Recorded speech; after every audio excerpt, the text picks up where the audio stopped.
Hi guys, and welcome back to the channel. In today's video, I'm going to guide you that how you can enable two-factor authentication on Kraken application using Google Authenticator.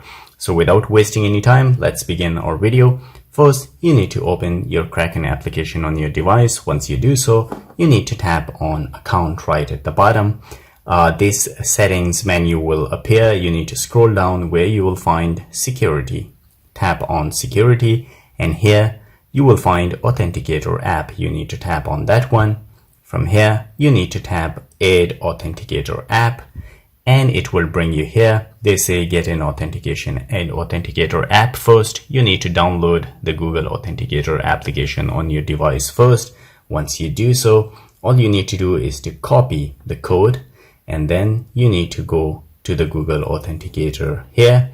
Once you open that one, you will see a plus sign here. You need to tap on that one and then enter a setup key. So once you once you copy that, you need to paste it here. You can name the code here.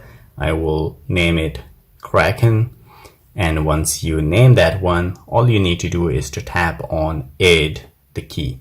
So as you can see, it has been added here. Now I will go back to the Kraken application again, and here I will tap on continue. So now I have to copy the code from the authentication app and I will paste it here.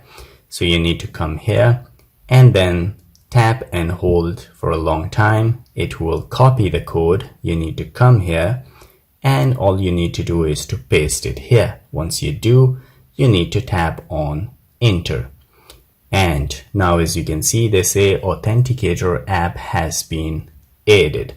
So if I go back, now as you can see, two-factor authentication has been enabled and I used a Google Authenticator to do so. So guys, this is how you can enable two-factor authentication on your Kraken application. If you liked the video, don't forget to subscribe. I will see you in the next video. Till then, take care.